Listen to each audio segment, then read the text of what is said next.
more antibiotics in chickens. They're actually grinding up live chickens and feeding them back to other chickens. They actually collect the manure and feed it back to the chickens. It gives a whole new meaning of finger-licking good. First thing out, dairy. Second thing out, chicken. Third, fish. Fish. Our government today, very quietly, is saying that no woman that is ever considering having a child should eat fish because of the mercury in the fish. When they consume it, store it in their body, the minute they become pregnant, they transfer the mercury from their body to the brain of the fetus, the thing they care the most about.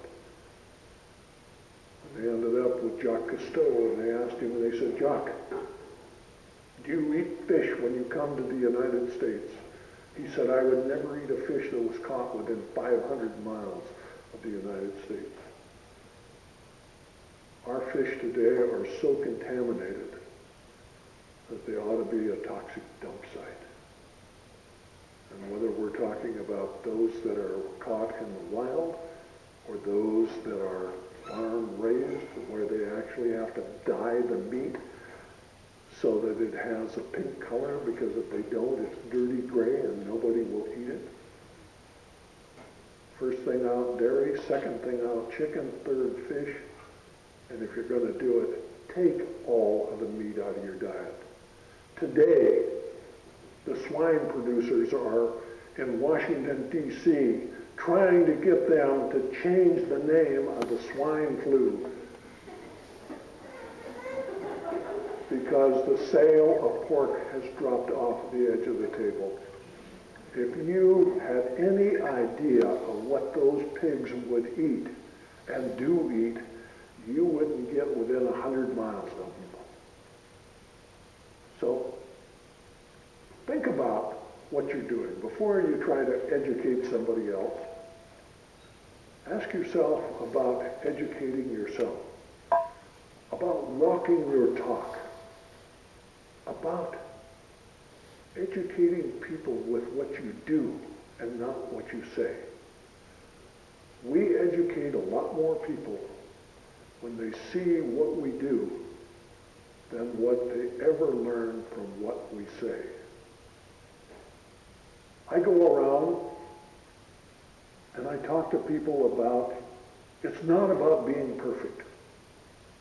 It's about doing better tomorrow than what you did today. You know, and it's not just about our diet. It's not about our environment. It's about our behavior. You know, here we are in the United States. The thing we need above all would be universal health care. But they talk about we can't afford it.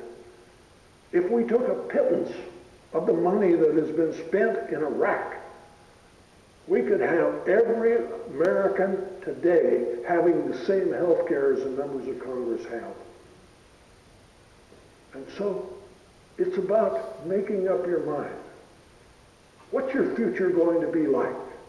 Is it about a big automobile? Is it about lakeshore property?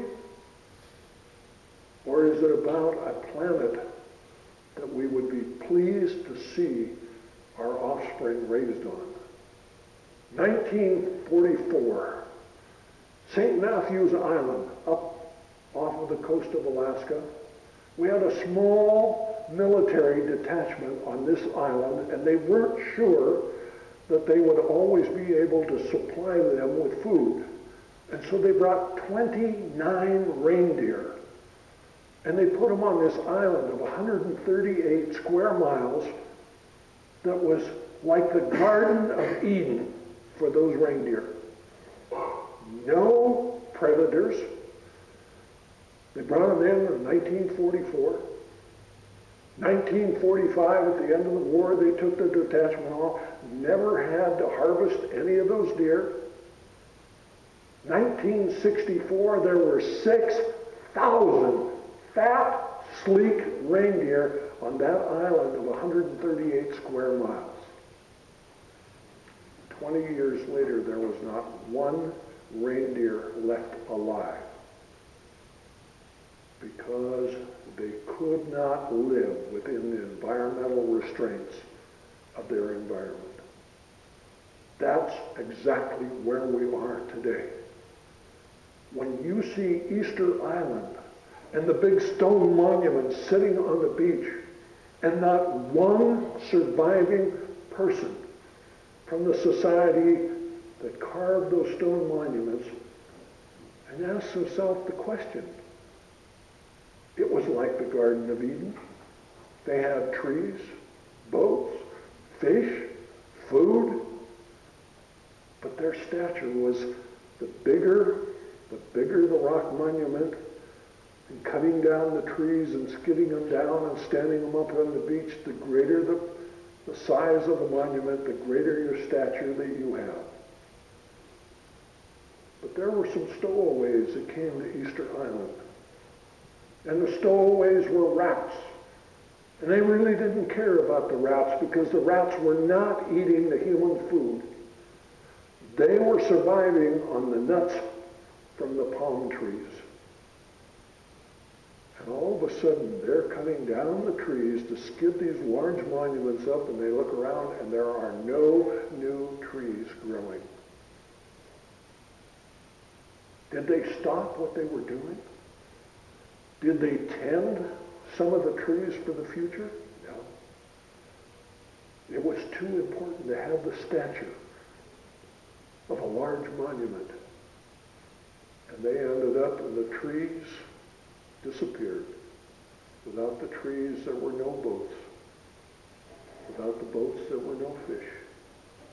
They ended up with the rats without the palm nuts, started eating the human food, and the humans on Easter Island ended up eating each other. And if we go today to Easter Island and dig up their dumps, we find the human bones there with human teeth marks in them because they could not or would not live within the restraints of their environment. And at the same time this was happening on Easter Island, in Tycho Pan, they had a like environment, but the stature there was how many pigs that you owned. The more pigs you had, the greater the stature. And the elders in Tycho Pan got together and said, those pigs are destroying our island. And they destroyed all of the pigs. That was over 1,000 years ago, and today there is a vibrant society on Tycho Pan because they learned to live within their environment. And you take every society that has failed, whether we're talking about the Norse in Greenland, the Anastasies in the Southwest, when they could not live within their environment, they ended up based on cannibalism, and they ended up disappearing as a society. We need to stop and look at the fact. What is it that we are eating? What is it that we have placed a high value on? Are we trying to make sure that our environment is better for the next generation? I can't tell you what a thrill it was for me when I found that the new president ended up with a garden on the lawn of the White House. It's about time that we look at the fact of what food really is. And so I ask you tonight, you are the future. What you do will determine whether our children and grandchildren have the opportunity to thrive on planet Earth. Can we continue to do what we're doing today? No. Global warming is 1,000 times worse than the models they've been using. When we end up with the largest supply of fresh water, which is in the South Pole, when it ends up melting and going into the ocean, we will end up with the state of Florida under about 3 feet of water. So it will not be all bad.